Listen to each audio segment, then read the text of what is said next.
शिरडी के दर्शन के बाद सफर यहीं खत्म नहीं होता, क्योंकि कुछ यात्राएं सिर्फ मंजिल के लिए नहीं होती, वो दिलों को छू जाती है।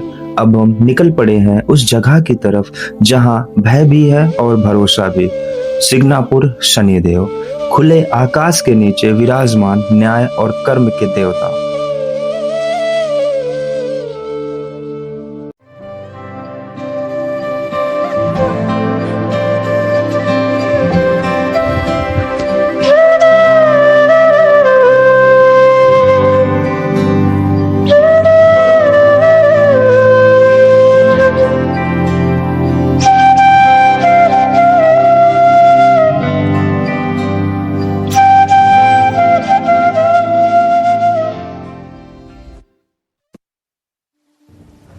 यहाँ मैप पर आप देख सकते हैं कि शिरडी से सिग्नापुर का पूरा रूट। ये सफर ज्यादा लंबा नहीं है, लेकिन आस्था से भरा है। इसी रास्ते से हम शिरडी से निकलकर सिग्नापुर शनिदेव के दर्शन के लिए आगे बढ़ते हैं। अब हम अपने रेंटेड ट्रैवलर में बैठ चुके हैं और सिग्नापुर की तरफ सफर शुरू हो गया है। आगे का रास्ता सीधा है और मन पूरी तरह दर्शन के लिए तैयार।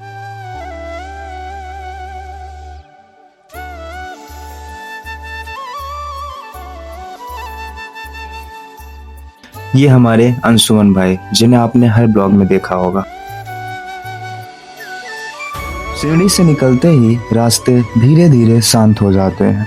दोनों तरफ छोटे घर, खेती, नारियल के पेड़ दिखने लगते हैं। देखो दोस्तों, बोर मत होना, क्योंकि ये सिर्फ रास्ते नहीं हैं, ये देश के वो हिस्से हैं जिनसे कई कहानियां और इतिहास जुड़े हुए हैं। शायद हम हर जगह खुद नहीं जा पाते हैं, लेकिन इन सफरों के थ्रू उन जगहों को देख और महसूस जरूर कर सकते हैं। तो आइए दोस्तों, इन रास्तों को ना हम म्यूजिक के साथ महसूस करते हैं।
रास्ते में यहाँ प्रवारा नदी पड़ती है। सफर के दौरान ऐसे पल अच्छे लगते हैं जब बस गाड़ी चल रही हो और बाहर नदी शांति से बह रही हो। ये छोटी छोटी चीजें ही ना सफर को थोड़ा यादगार बना देते हैं। यहाँ कुछ कहना ज्यादा जरूरी नहीं, बस इन नज़ारों को थोड़ी देर देख लेते हैं।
सफर काफी देर से चल रहा था, इसलिए हमने यहाँ एक छोटा सा हॉल्ट लेने का डिसाइड किया। रोड ट्रिप में ऐसे छोटे ब्रेक्स बहुत जरूरी होते हैं ताकि थोड़ी देर रुका जा सके और सफर फिर से फ्रेश लगे। यहाँ सबसे पहले हमें नारियल पानी मिल जाता है। गर्मी और ट्रेवल के बाद नारियल पानी पीना काफी अच्छा लगता है और तुरंत थकान कम हो जाती है। इसी जगह पर गन्ने का जूस भी मिलता है जो बिल्कुल ट्रेडिशनल तरीके से निकाला जाता है। आज के टाइम में जहाँ ज्यादातर चीजें मशीनों पर डिपेंड हो गई हैं, वहीं यहाँ गन्ने का जूस अभी भी पुराने तरीके से बनाया जाता है। इस प्रोसेस में बैलों का यूज होता है जो गन्ना को लोग घुमाते हैं और उसी से जूस निकाला जाता है।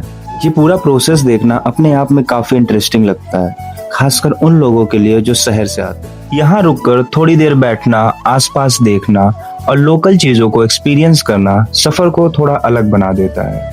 ऐसे ही छोटे छोटे रोड साइड हॉल्ट्स ट्रेवल को सिर्फ एक जगह से दूसरी जगह पहुंचाने का जरिया नहीं बल्कि एक एक्सपीरियंस बना देते हैं। थोड़ी देर आराम करने के बाद फ्रेश फील के साथ हम फिर से अपना सफर आगे कंटिन्यू करते हैं।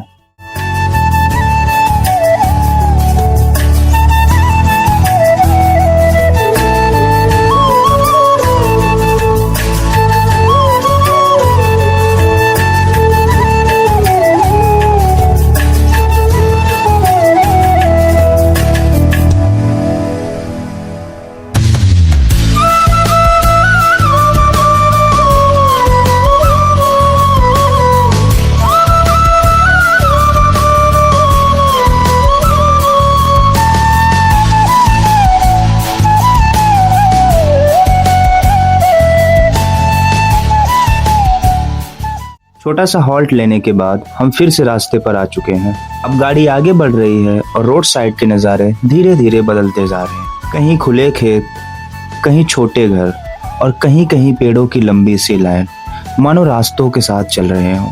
इस तरह के सफर में ज्यादा बोलने का मन नहीं करता क्योंकि बाहर का सीन अपने आप में काफी होता है। गांव के रास्ते, सड़क के किनारे छोटी दुकानें और रोज की जिंदगी में लगे लोग सफर को रियल बना देते हैं। गाड़ी बस अपनी स्पीड में चल रही है और हम बस खिड़की से बाहर देखते हुए रास्तों को फॉलो कर रहे हैं। ऐसे मोमेंट्स में हमें पता ही नहीं चलता कि रास्ते कब निकल जाते हैं। शहर का शोर काफी पीछे छूट चुका है और यहाँ सफर ज्यादा शांत लगने लगा है और मुझे लगता है शायद रोड ट्रिप का असली मजा यही है जब बिना किसी जल्दी के बस रास्तों को जिया जाता है। आगे के रास्ते भी इसी तरह खुला और सीधा है और हम सिग्नापुर की तरफ धीरे धीरे बढ़ रहे हैं।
शिग्नापुर गांव में एंट्री से पहले यहाँ यात्री टैक्स लिया जाता है, जो कि 2 रुपीस पर पर्सन होता है।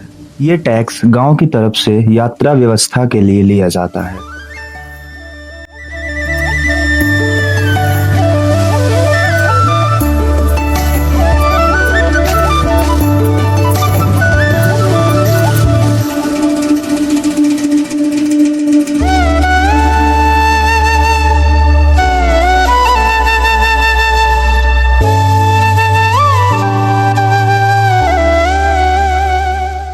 इसके बाद हम सीधा शिग्नापुर के पार्किंग एरिया में पहुंच जाते हैं, जहां गाड़ी पार्क करके आगे दर्शन के लिए बढ़ते हैं। पार्किंग एरिया के आसपास आपको रजिस्टर्ड शॉप्स मिल जाती हैं। यहीं से शनि देव के लिए तेल, तिल और अन्य पूजा की सामग्री भक्त खरीदते हैं। दर्शन से पहले पैर धोने के लिए जो कुंड का पानी होता है वो यहीं सॉस वाले प्रोवाइड कराते हैं। भक्त पहले यहाँ अपने पैर धोते हैं, फिर पूजा की तैयारी के साथ आगे मंदिर की तरफ बढ़ते हैं।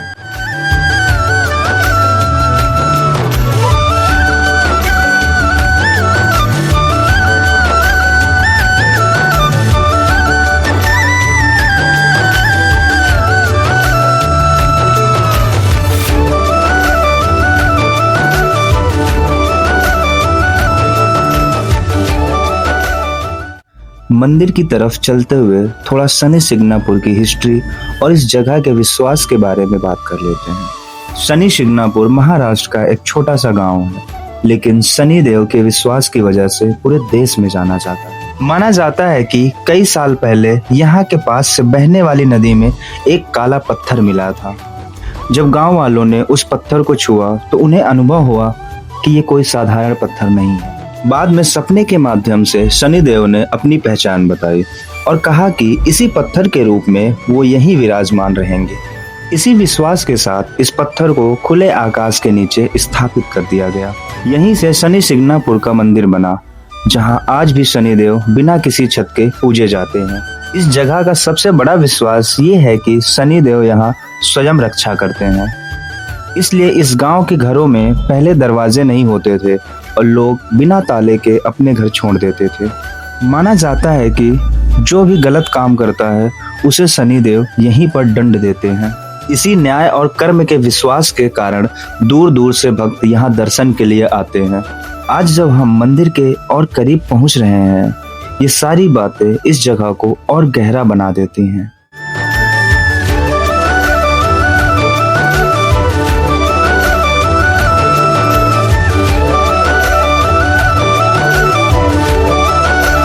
अब हम शनि शिग्नापुर मंदिर के अंदर के प्रांगण में आ चुके हैं।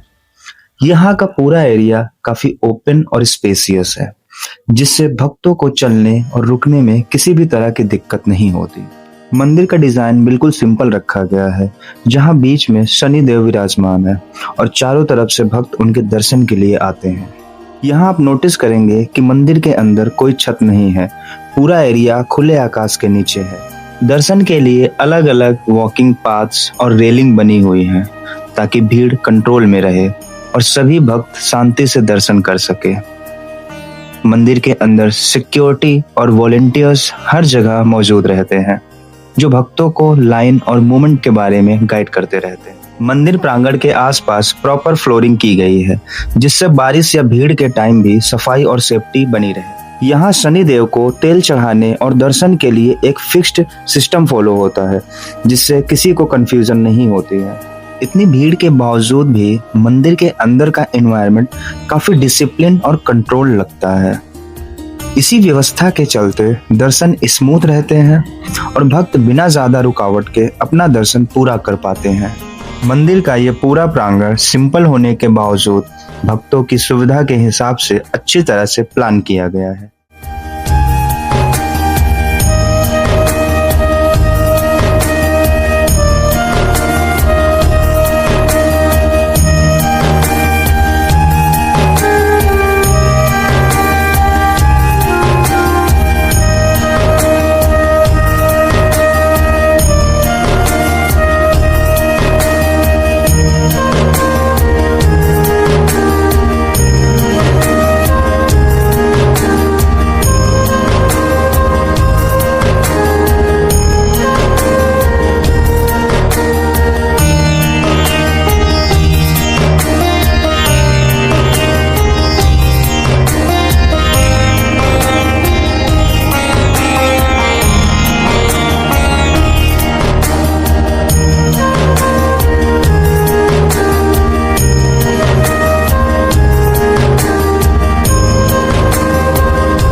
ये रहा शनि देव के मंदिर का पहला दर्शन। इतनी भीड़ और सफर के बाद जब पहली नजर पड़ती है ना, तो एक अलग सा वेट फील होता है। यहाँ कोई ज्यादा शोर नहीं, कोई दिखावा नहीं, बस भक्त, दर्शन और एक गहरा सा सन्नाटा।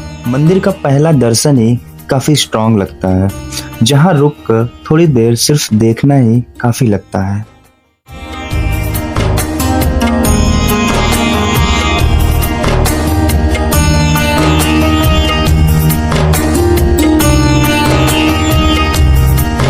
यहाँ एक बात ध्यान देने वाली है कि शनि देव को तेल चढ़ाने के लिए एक प्रॉपर सिस्टम बनाया गया है। भक्त अपना तेल इसी निर्धारित जगह पर चढ़ाते हैं। डायरेक्ट शनि देव के ऊपर तेल नहीं चढ़ाया जाता। और अगर आपको डायरेक्ट ऊपर शनि देव के तेल चढ़ाना है तो उसके लिए मंदिर प्रांगण के द्वारा कुछ चार्जेस डिसाइड किए गए हैं, जो आपको आगे वीडियो में बताऊंगा। इस व्यवस्था का मकसद सिर्फ दर्शन को डिसिप्लिन और स्मूथ रखना है, ताकि हर भक्त शांति से अपना दर्शन कर सके।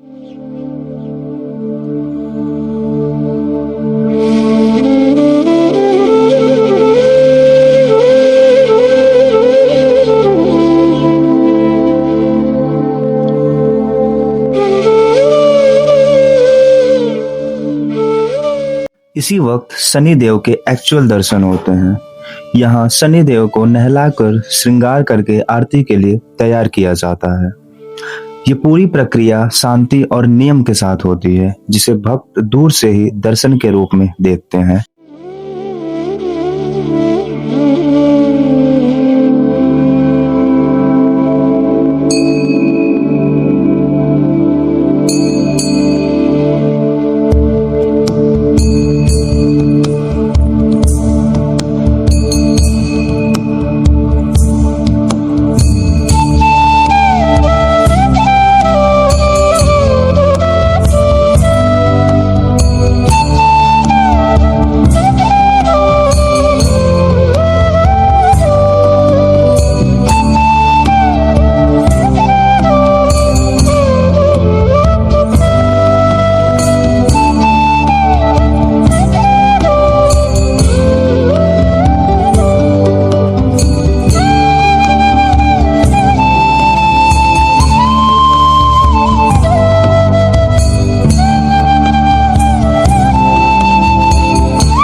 अगर कोई भक्तगण शनि देव को डायरेक्ट तेल अभिषेक करना चाहता है तो उसके लिए उसे 500 का चार्ज देना पड़ता है।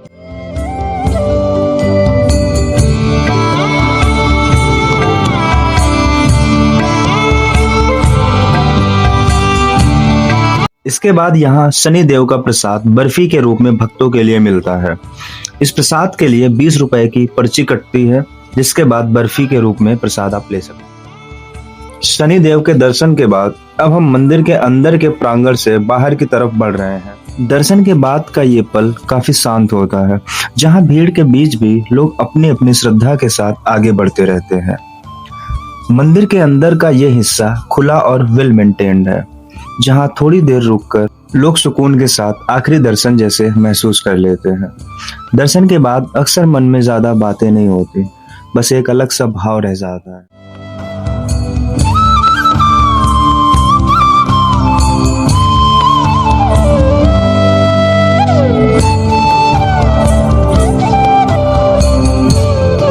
इसी प्रांगण के पास नवग्रह मंदिर भी स्थित है।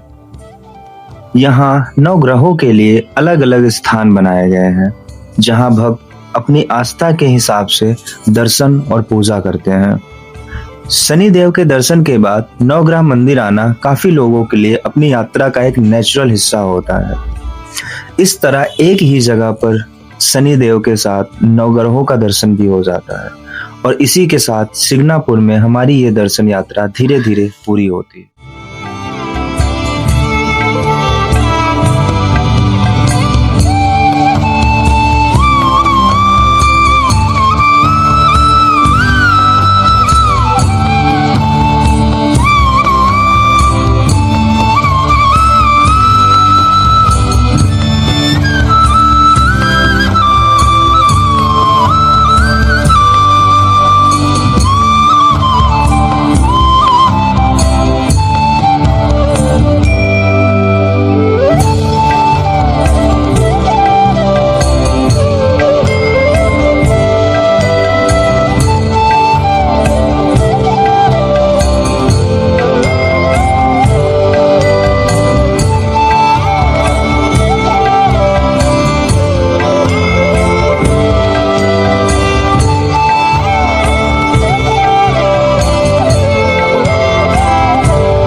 सीढ़ी से सिग्नापुर तक का सफर और शनिदेव के दर्शन, ये सिर्फ एक यात्रा नहीं थी, ये याद दिलाने के लिए काफी थी कि कर्म से कोई नहीं बच सकता और विश्वास कभी खाली नहीं जाता। इसी के साथ सिग्नापुर शनिदेव की यात्रा यहीं पूरी होती है। अगर आपको ये ब्लॉग पसंद आया हो तो लाइक और शेयर जरूर करिए और चैनल को सब्सक्राइब करना ना भूलें। शिरडी सीरीज के नेक्स्ट ब्लॉग में हम जाएंगे एलोरा केव्स और छत्रपति संभाजी नगर। आगे के सफर में नए दर्शन और नए एक्सपीरियंसेस अगले ब्लॉग में मिलेंगे।